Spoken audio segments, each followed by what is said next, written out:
একটা জিনিস আপনি নিশ্চয়ই খেয়াল করেছেন যে নির্বাচন একদম ঘনিয়ে এসেছে। এই নির্বাচনের সময়টা যত কাছাকাছি আসছে, এখন তো 1 মাসেরও কম সময় আছে, আমাদের সরকার যেন সরকার প্রধান, সরকারের উপদেষ্টারা, ওনারা যেন ধীরে ধীরে খোলস ছেড়ে বের হয়ে আসছেন। ওনারা যেন বোঝাতে চাইছেন যে ওনারা আসলে কি চান। ওনারা কেবল একটা নির্বাচনই চান না, এই নির্বাচনে কারা জয়ী হবে অথবা এই নির্বাচনে ভোটাররা কোন পক্ষে ভোট দেবে সেই ব্যাপারেও যেন কিছুটা নিজেদের আকাঙ্ক্ষার কথা প্রকাশ করতে চাচ্ছেন। আমরা ডক্টর ইউনূসের একটা বক্তব্য গতকাল উনি দিয়েছিলেন উচ্চশিক্ষা বিষয়ক একটা অনুষ্ঠানে। সেখানে উনি কতগুলো কথা বলেছেন যে কথাগুলো আমার কাছে মনে হয়েছে যে খুবই আলোচনা করা যেতে পারে। উনি তো আমাদের একটা কথা বলেছেন যে এই যে স্টুডেন্ট আপরাইজিং যেটা সেটাকে উনি বলেছেন এটা নাকি খুবই সুচিন্তিতভাবে হয়েছে, কোনো হঠাৎ করে হয়নি, তারা এটা একটা প্ল্যান্ড ছিল, এই শব্দটা উচ্চারণ করেছেন, সেভাবে রেখে হয়েছে। এবং উনি আরো বলেছেন যে স্টুডেন্টরা যে রাজনৈতিক দল করছেন এটা অত্যন্ত একটা ভালো উদ্যোগ এবং উনি আশা করছেন যে এটা নির্বাচনেও খুব ভালো করবে। এমনকি এদের মাঝখান থেকে যিনি নির্বাচিত হবেন তিনি এমনকি শিক্ষামন্ত্রী পর্যন্ত হতে পারেন। তার মানে উনি তো ওনার সরকারের অবস্থানটা অথবা ব্যক্তি হিসেবে ডক্টর ইউনূসের অবস্থানটা উনি ক্লিয়ার করে দিচ্ছেন। একটা অন্তর্বর্তীকালীন সরকারের প্রধান যিনি একটা নির্বাচনের আয়োজন করেছেন এবং যে নির্বাচনে অনেকগুলো দল, অনেকগুলো পথ, অনেকগুলো মত অংশ নিচ্ছে জনগণের সমর্থন পাওয়ার জন্য, সেই ক্ষেত্রে নির্বাচন আয়োজনকারী যে সরকার, তারা কি এরকম ভাবে একটা পক্ষের দিকে যেতে পারে কিনা, যাওয়া উচিত কিনা? আপনি ডক্টর ইউনূসের এই বক্তব্য, ডক্টর ইউনূসের এই পরিকল্পনা, ডক্টর ইউনূসের কর্মকাণ্ড গত কয়েক মাসে আপনি এটাকে কিভাবে বিশ্লেষণ করছেন? আচ্ছা, ডক্টর ইউনূসের বক্তব্যের 2টা পার্ট। একটা পার্ট আগে বলি, সেটা হচ্ছে একটা জেনারেশনকে ডিজেনারেট করে অধঃপতনের দিকে নিয়ে গিয়ে, লেখাপড়া তো আর নাই এখন, উনি যে এই যে নতুন করে আবার স্বপ্ন দেখাইলেন যে ওনারা জিতবেন এবং শিক্ষামন্ত্রী হবেন, এতে কিন্তু আমি কোনো অবাক হইনি ইন দি সেন্স যে স্বপ্ন দেখানোটা ওনার কিন্তু অরিজিন, এটা তার মূল। এবং আল কোরআনের একটা কথা আমার খুবই ভালো লাগে যে প্রতিটি বস্তুই তার মূলের দিকে প্রত্যাবৃত হয়, এবং ডক্টর ইউনূস মাঝে মাঝেই তার মূলের দিকে প্রত্যাবর্তন করছেন। সেটা কি? স্বপ্ন দেখানো। এবং আমি একটা টক শোতে বলেছিলাম যে doctor Yunus has perfected the mechanism how to romanticise, মানুষকে কিভাবে রোমাঞ্চিত করতে হয়, এই টেকনোলজিটা উনি, এটার মধ্যে একটা পারফেকশন আনছেন উনি। এবং আমার ধারণা উনি যে নোবেল পাইছেন, নোবেল কমিটিকে উনি এমনভাবে রোমান্টিসাইজ করছেন, এমনভাবে স্বপ্ন দেখিয়েছেন, সেই কারণে উনি নোবেল পাইছেন। এই যে দেখেন কত স্বপ্নই না উনি দেখাইলেন। হ্যাঁ, এই প্রসঙ্গে আমি যুব সমাজকে একটা টিপস দিতে চাই, সেটা হচ্ছে যারা প্রেম করতে চান তারা ডক্টর ইউনূসের কাছ থেকে একটু শিক্ষা নিয়েন। How to romanticise girls, how to show them dream, false dream হোক, ড্রিম। এবং আপনি বলতে পারেন যে দেখো তোমাকে নিয়ে আমি এমন ঘর বাঁধবো যে পৃথিবীর তাবৎ দম্পতি হিংসা করবে। আপনি এমনও বলতে পারেন যে তুমি এমন আকর্ষণীয় হয়ে উঠবে যে সারা পৃথিবী তোমাকে পেতে চাইবে, কিন্তু আমি ছাড়া কেউ পাবে না। এবং সারা পৃথিবীর মানুষ তোমাকে লক্ষ্য করি, all roads will lead to you, তুমি এমন আকর্ষণীয় হবে, আমি তোমাকে এটা বানাবো, আমি তোমাকে এরকম আকর্ষণীয় বানাবো। আপনি এভাবে বলে প্রেমে ফেলতে পারেন অনেককেই। হ্যাঁ, এই যে স্বপ্ন, হ্যাঁ, কোনো বেসিস আছে আপনি বলেন? হ্যাঁ, বলতেছেন যে পৃথিবী আমাদের এখানে আসবে, আমরা কোথাও যাব না। কি হইল? 18 লাখ টাকা দিয়ে বন্ড দিয়ে আমেরিকা যেতে হবে। অস্ট্রেলিয়া এবং আর কয়েকটা দেশ বাংলাদেশকে ঝুঁকিপূর্ণ চিহ্নিত করে তাদের ভিসা রেস্ট্রিক্টেড করে ফেলছে। এখন ছাত্রছাত্রীরা অস্ট্রেলিয়ার ভিসা পাচ্ছে না। এই তো করছেন আপনি, কিন্তু বলছেন কি? আপনি বলতেছেন যে জুলাই সনদ স্বাক্ষরের মধ্য দিয়ে একটা বর্বর সমাজ সভ্য সমাজে পরিণত হচ্ছে। তাই জুলাই সনদে স্বাক্ষরের পর কি যা দেখছি সব সভ্যতার চিহ্ন, নাকি সব বর্বরতা? এইসবের মানে কি? আমরা আর ইউ অল স্টুপিডস? হ্যাঁ, all the people are not stupid, some people are stupids. হ্যাঁ, এইগুলি আমাদের সাথে এরকম করতেছে। যাই হোক, এবার দেখেন আজকে আমি একটা পোস্ট দিছি, গত বছরের এপ্রিলে বলা হয়েছিল যে 1,80,000 রোহিঙ্গাকে ফেরত নেওয়ার প্রক্রিয়া শুরু করছে মায়ানমার। কতদিন হয়েছে? উল্টা কি দেখতেছি, মায়ানমার সীমান্তে নানা রকম ঝামেলা। তো এইসব কথা না বললে কি হয় না? উনি না স্বপ্ন দেখানো ছাড়া ওনার আর কোনো যোগ্যতা নেই, আমি যা দেখতেছি আর তার কোনো যোগ্যতা, কারণ একটা কথার জাদু করেনি। হ্যাঁ, এবার সেকেন্ড পার্টে আসি। দেখেন,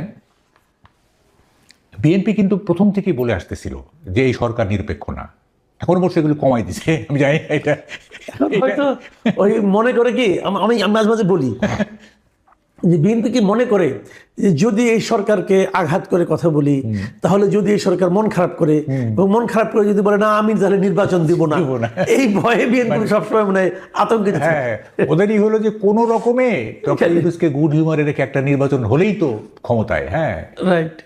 এই যে মানে মানসিকতা। এবং আমি বলি এখন যদি বিএনপিকে বলা হয় যে আপনারা 151টা সিট পাবেন, বাকি 149টা জামাত পাবে, রাজি হয়ে যাবে। মানে তারেক রহমানের প্রধানমন্ত্রী হওয়া দরকার ইন এনি ওয়ে।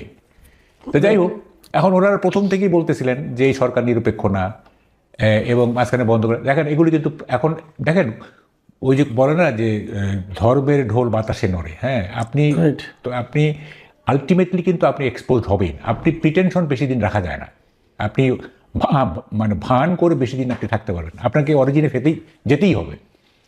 এখন প্রকৃত চেহারাটা বেরিয়ে যাবে। হ্যাঁ, তো এখন হচ্ছে যে এখন ইট ইজ ক্লিয়ার যে, এবং দেখেন উনি কতগুলি জিনিস করছেন না, এগুলি উনি নিউ ইয়র্কে গিয়ে প্রথমে ওই মাহফুজ আলমকে পরিচয় করে দিলেন মাস্টার মাইন্ড হিসাবে। এখন দেখেন এত বড় একটা আন্দোলন যেখানে সব স্টেক হোল্ডার, এখানে বিএনপি থেকে সবাই ছিল, হ্যাঁ, উনি একজন লোককে মাস্টার মাইন্ড হিসেবে পরিচয় করে দিলেন। উনি না আসলে মুহূর্তের অনুপ্রেরণায় কথা বলেন, he lives in the moment. ওই মুহূর্তে তার কাছে মনে হয়েছে এটা একটা ক্যাচি কথা, এটা একটা বললে একটা স্টান্ট হবে, বাস বলে দিলেন। এটার কনসিকুয়েন্স যে কী হবে, এটার ফল যে কী হবে, উনি কখনো কনসিকুয়েন্স ভাবেন না। হ্যাঁ, উনি একটা বলে দিলেন আর কি, এটা যেটা মানুষ মানে চটকদার একটা কথা বলে দেন আর কি। তো এখন দেখেন বলতেছেন যে, আচ্ছা আমি আরেকটা কথা একটু আপনাকে জানি একটু, তারপর আমরা সবগুলো পয়েন্টে আমরা আসবো আশা করছি। সেটা হলো যে নির্বাচনের পাশাপাশি আমাদের জাতির জন্য একটা প্রথমবারের মতো একটা উপহার এসেছে যে একই সঙ্গে নির্বাচনও হবে, গণভোটও হবে। গণভোটে 4টা প্রশ্ন থাকবে, একটা প্যাকেজের মতো বানানো হয়েছে, হ্যাঁ অথবা না দিতে হবে। এই প্যাকেজের যথার্থতা, এই প্যাকেজের যৌক্তিকতা নিয়ে নানা রকম প্রশ্ন আছে, সেই প্রশ্নে আমি যাচ্ছি না। কিন্তু আমার প্রশ্ন হলো নির্বাচনটা যারা আয়োজন করছে সেই সরকারকে এই গণভোটে কি ভোট দিতে হবে, হ্যাঁ অথবা না, এটার জন্য জনগণকে প্রভাবিত করতে পারে। যদি না পারে অথবা পারে আমি জানি না, আপনি বলবো। আমি একটা উদাহরণ দিয়ে বলি খেলে আপনাকে। ব্যাংকগুলোকে বাংলাদেশ ব্যাংকের পক্ষ থেকে একটা ইনস্ট্রাকশন দেওয়া হয়েছে সবগুলো ব্যাংকে, তাদের সবগুলো ব্রাঞ্চে প্ল্যাকার্ড রাখতে হবে যে হ্যাঁ ভোট দিন, গণভোটে হ্যাঁ ভোট দিন। এখন যদি ব্যাংকগুলি প্রচার করে, তাহলে যে লোকটা না ভোট দিতে চায়, যে বুঝে শুনেই না ভোট দিতে চায়, সে কি ব্যাংকটার উপর আনহ্যাপি হবে না? ব্যাংক তো একটা আস্থার জায়গা, ব্যাংকিং সিস্টেমটা তো চলেই আস্থার উপর নির্ভর করে। যেমন ধরেন আমি না ভোট দিতে চাই, ধরা যাক কথার কথা, তা আমি তো ওই ব্যাংকে আর যাবোই না। আমি বললাম যে কেন আমি ব্যাংকে যাবো, ব্যাংক আমাকে হ্যাঁ ভোট দিতে বলছে কেন, ব্যাংকে আমাকে লজিক দিয়ে বোঝাবে কেন হ্যাঁ ভোট দিতে বলছে। আর ব্যাংক কি তার সিএসআর এর টাকা এভাবে খরচ, ওরা বলেও দিছে ওই সিএসআর এর যে ফান্ড আছে সেই ফান্ড থেকে এই টাকাটা খরচ করতে হবে। এটা কি পারে? গভর্নমেন্টকে পারে? গভর্নমেন্ট অফিসিয়ালদের দিয়ে এগুলি বলানো, এনজিওদেরকে ডেকে আনা হচ্ছে, গভর্নমেন্ট নিজে উদ্যোগ নিয়ে তাদেরকে বলতেছে আপনারা হা ভোটের প্রতি মানুষকে উদ্বুদ্ধ করেন। এটা কি সরকারের কাজ? সরকার এটা পারে আসলে? আপনার কি মনে হয়? মানে আপনার প্রশ্নটা শুনে মনে হচ্ছে যে এটা একটা বিতর্কযোগ্য ব্যাপার। আসলে এটা বিতর্কযোগ্য না, এটা তো মানে চোখ বন্ধ করে বলা যায় যে এটা গভর্নমেন্ট এটা করতে পারে না। হ্যাঁ, গভর্নমেন্ট ক্যানট মানে ইনফ্লুয়েন্স এ ডেমোক্রেটিক প্রসেস, যেহেতু এটা নিউট্রাল গভর্নমেন্ট, একটা ডেমোক্রেটিক প্রসেসকে ওনারা ইনফ্লুয়েন্স করতে পারে না। এবং আমি বলি কি জানেন, গভর্নমেন্ট আসলে মরিয়া হয়ে গেছে এই হাঁ জেতাতে, কারণ এই হাঁ জেতার সঙ্গে তাদের একটা সেফ এক্সিটের ব্যাপার আছে। হ্যাঁ, যে কারণে তারা মরিয়া হয়ে উঠছে যে কোনো ক্রমে যদি না জিতে যায় তাইলে মানে তাদের সেফ এক্সিটটাও বিপদাপন্ন হতে পারে। সুতরাং তারা মরিয়া হয়ে গেছে। এবং শুধু ব্যাংক না, আপনি এনজিওগুলোকে বলা হয়েছে, টিচারদেরকে বলা হয়েছে, নানা রকমভাবে এটা যে একটা অল আউট ক্রাশ প্রোগ্রাম নেওয়া হয়েছে যাতে হাঁ যেতে। হ্যাঁ, তো এটা তো হলো না। লেট পাবলিক ডিসাইড তারা এই জুলাই সনদ তার মানে কি মানে না। আর দ্বিতীয় কথা হচ্ছে দেখেন এই যে গণভোটের আয়োজনটা না, এটা তো ডিফেক্টিভ আয়োজন। আমি একটা শোতে বলছি যে 4টা প্রশ্ন না দিয়ে ভাই শুধু এইটুক রাখেন যে ডক্টর আলী রিয়াজ যেভাবে দেশকে ভাবেন আপনারা সেভাবে ভাবেন কিনা, হ্যাঁ অথবা না। ঠিক আছে, আপনি এই যে 4টা গ্রামের মানুষ তো ভাই ম্যাকিয়াভেলি না, গ্রামের মানুষ তো অ্যারিস্টটল না, তাই না? তো ওরা এই 4টা বিষয় পড়ে তারপরে বুঝে কনসিভ করে তারপরে ভোট দিবে, এটা আপনারা ভাবলেন কিভাবে? মানে সব কিছুর একটা মানে মিনিমাম একটা যুক্তি তো থাকতে হবে ভাই। হ্যাঁ, চারটা জটিল জিনিস, হ্যাঁ, আপনি গ্রামে নিরক্ষর একটা রিমোট অঞ্চলের একটা ভোটারকে বলতেছেন না, আপনি নিরক্ষর বলছেন। আমাদের সরকারের যে হিসাব, সরকারি হিসাবে বলা হয়েছে এদেশের সাক্ষরতার হার হলো 72%। মানে 72% লোক লিখতে পারে, এরা কিন্তু খালি নাম স্বাক্ষরটা করতে পারে, আর কিছু না। তো এর মধ্যে অনেক আছে যারা নাকি পড়তে পারে না। যদি ধরেই নেই যে 72% লোকও লিখতে পড়তে সবই পারে, লিখতে পড়তে বুঝতে রাষ্ট্রবিজ্ঞান বুঝতে সব পারে, মানলাম, তাহলে 28% তো পারে না। তো এই 28%-এর জন্য এই গণভোটটাকে একটা মানে আপনার কৌতুক না, একটা প্রহসন। হ্যাঁ, কারণ সে তো ওইটা পড়তেই পারবে না, তা কিসের উপর ভোট দেবে সে, মানে ভাবা যায় না আর কি। হ্যাঁ, আচ্ছা, আমি এখন একটু শেষ দিকে আসছি আপনার সঙ্গে একটা আমি মনে করি একটা খুবই গুরুত্বপূর্ণ বিষয় নিয়ে আলোচনা করা দরকার। এই ইস্যুটা অনেকেই বলেন, অনেকেই জিজ্ঞাসা করেন যে আমরা যে এই অনেক আশা নিয়ে গত বছর 1.5 বছর আগে ডক্টর ইউনূসকে দায়িত্ব দিলাম দেশটাকে ঐক্যবদ্ধ করার জন্য, দেশটাকে সামনের দিকে অগ্রসর করার জন্য, তো এই 1.5 বছরের যে অভিজ্ঞতা আপনি নিজেও দেখেছেন, এই 1.5 বছরের অভিজ্ঞতা আপনার কাছে কী মনে হয়? ডক্টর ইউনূসকে দেশটাকে ঐক্যবদ্ধ করতে পেরেছেন, দেশটাকে সামনের দিকে নিয়ে যেতে পেরেছেন, অথবা সামনের দিকে যাওয়ার জন্য কোনো প্রক্রিয়া শুরু করতে পেরেছেন, অথবা দেশটাকে সামনে ওনার যে পদ্ধতি, ওনার যে মানে কর্মকাণ্ড উনি যেভাবে চেয়েছেন সেটা যদি বাস্তবায়িত হয় তাহলে কি দেশটাকে ঐক্যবদ্ধ জাতিতে পরিণত হতে পারবে? ডক্টর ইউনূসের টোটাল এটাকে আপনি কীভাবে? আপনি একটা সুন্দর প্রশ্ন করছেন। দেখেন, এইটা আমি একটা উপমা দিয়ে বা তুলনা দিয়ে আপনার এই কথাটা উত্তর দিব। সেটা হচ্ছে ডক্টর ইউনূসের সঙ্গে সাবেক সোভিয়েত ইউনিয়নের যে গর্বাচেভ, তার একটা বড় মিল আছে। সেটা হচ্ছে গর্বাচেভ যখন 1985-এ এই ক্ষমতা নিলেন, তখন উনি একটা সংস্কার কর্মসূচি হাতে নিয়েছিলেন। সেটা হচ্ছে, একটা হচ্ছে গ্লাসনস্ট আর একটা হচ্ছে পেরেস্ত্রয়কা। গ্লাসনস্ট মানে হচ্ছে ওপেননেস, এটা একটা ডেমোক্রেটাইজেশন, গণতন্ত্রায়ন। যেহেতু এতদিন সোশ্যালিস্ট সিস্টেম ছিল, হ্যাঁ, সোশ্যালিস্ট সিস্টেমে তো আপনার মানে ওই বুর্জোয়ার গণতন্ত্র যেটা নাই, এটা ওখানে হচ্ছে ডেমোক্রেটিক সেন্ট্রালিজম। যাই হোক, উনি গণতন্ত্রায়নের একটা সংস্কার কর্মসূচি নিলেন। আর একটা হচ্ছে পেরেস্ত্রয়কা। পেরেস্ত্রয়কা মানে রিস্ট্রাকচার, অর্থাৎ রাশিয়াকে পুনর্গঠন করবেন। এই সংস্কার কর্মসূচি নিলেন, এবং এটা আলটিমেট রেজাল্ট কী দাঁড়াইল? একটা বিশাল biggest country in the world, সেটা 15টা ভাগে ভাগ হয়ে গেল, 15টা অঙ্গরাজ্যে ভাগ হয়ে গেল। এই যে দেখেন, এই যে ইউক্রেন, এটা পার্ট অফ সোভিয়েত ইউনিয়ন। দেখেন, এই যে এইসব করলো এবং সোভিয়েত ইউনিয়ন ভেঙে গেল। এবং তাতে কি হইল?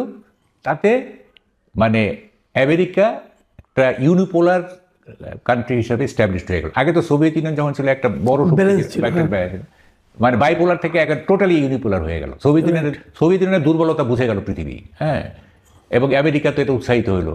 এবং এই গ্লাসনস্ট পেরেস্ত্রয়কার পিছনে কিন্তু আমেরিকারও একটা হাত আছে, হ্যাঁ। আচ্ছা, যাই হোক, এটা একটা বড় আলোচনা।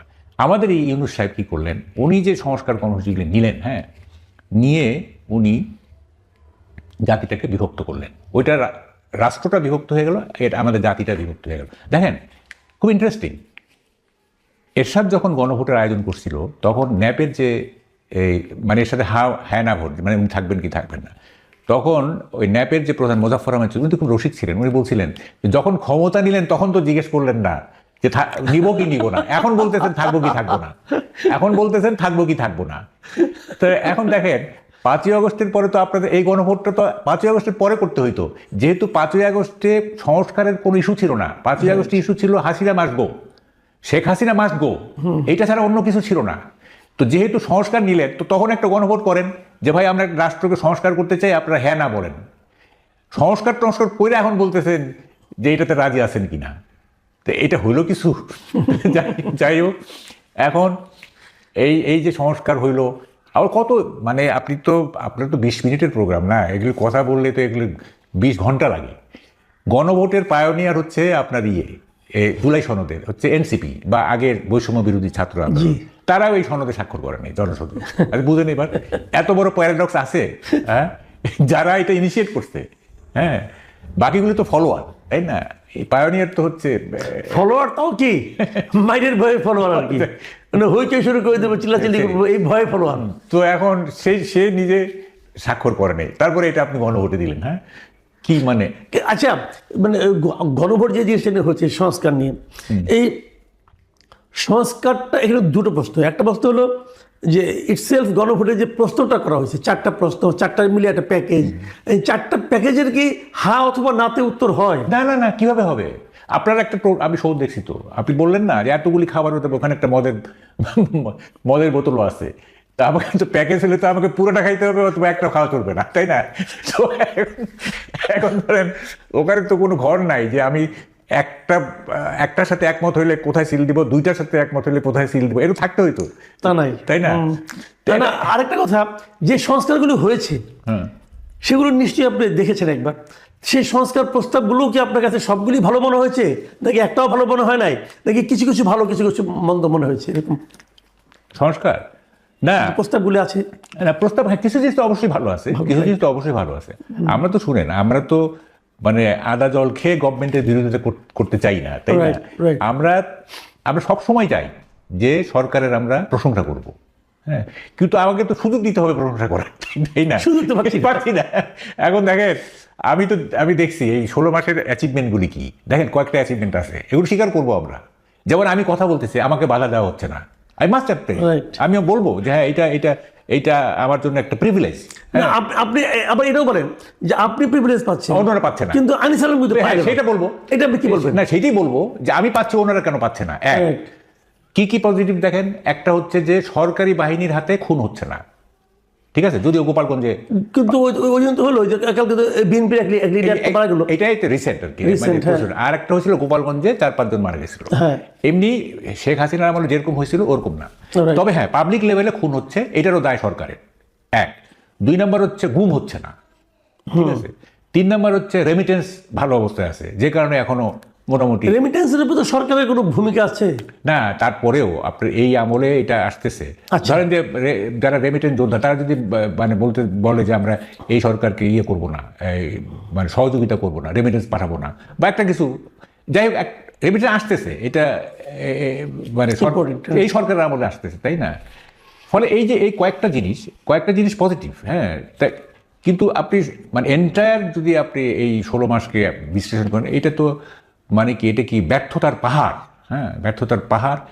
এবং সবচেয়ে বড় কথা যে নতুন নতুন যে ফেনোমেনাগুলি তৈরি হয়েছে না, যেমন একটা মবক্রেসি, হ্যাঁ, ইনস্টিটিউশনালাইজ মবক্রেসি।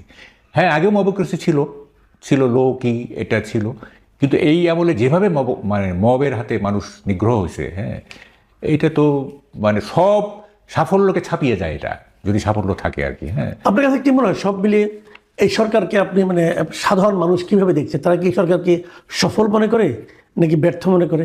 শুনেন, এই সার্টিফিকেট দেওয়ার আমি কেউ না, আপনি নিজেকে আমি বলছি, শুনেন, আমি সার্টিফিকেট দেওয়ার এই না, আমি এইভাবে বলি, আমি একটা শিক্ষিত ক্রিমিনাল, ঠিক আছে। আমি কিছু লেখাপড়া করছি, কিছু জিনিস বুঝি, এবং ওই লেখাপড়াটাকে আমার কাজে ব্যবহার করি। আমি ক্রিমিনাল।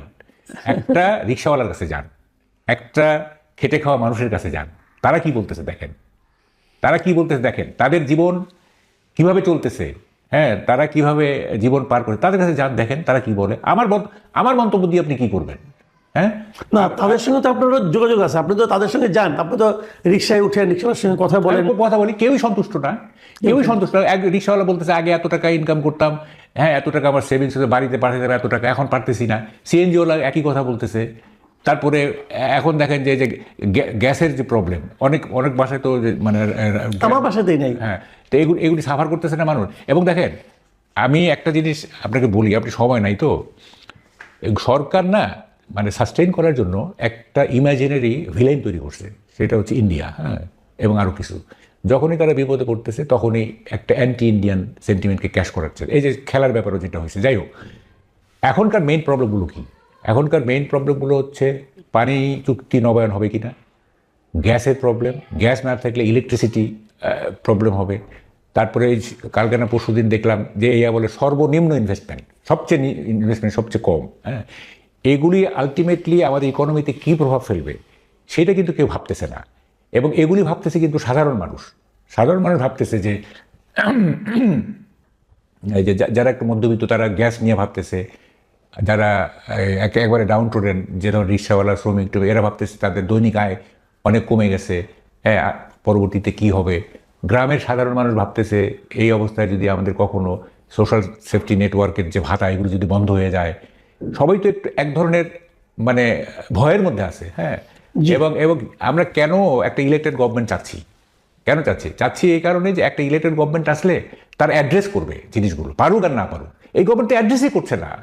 হ্যাঁ, মানে চেষ্টা করে ফেল করা, সেটা আপনি ইয়ে করতে পারেন, ছাড় দিতে পারেন যে হ্যাঁ চেষ্টা করা হচ্ছে, পারতেছে না ইত্যাদি। এই গভর্নমেন্ট তো কোনো চেষ্টাই নাই, সব খালি মানে রাজনীতি সাজানো।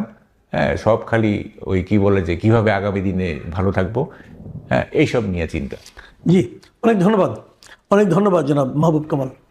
প্রিয় দর্শক, আপনারা জনাব মাহবুব কামালের বক্তব্য শুনলেন। উনি কিছু চমৎকার কথা বলেছেন, যেটা হয়তো আপনাদের কাছে নতুন লাগবে, আমার কাছে তো নতুন লেগেছেই। আমরা বুঝতে পারছি, অথবা ওনার কথা থেকে যেটা আমরা মানে ধারণা নিতে পারছি, সেটা হলো আমরা বাংলাদেশের জন্য আরেকজন গর্বাচেপ পেয়ে গেছি, এবং এই গর্বাচেপ বেশ দাপটের সঙ্গে শেষ দিন পর্যন্ত হয়তো রাজ করবেন। এবং উনি কী করবেন, কি ভাঙবেন, কোথায় বিভক্তি আনবেন না কোথায় সংস্কার আনবেন, এটা হয়তো কদিনের মধ্যে আমরা টের পেয়ে যাব। কিন্তু যখন টের পাবো তখন হয়তো প্রতিকারের আর কোনো পথ থাকবে না।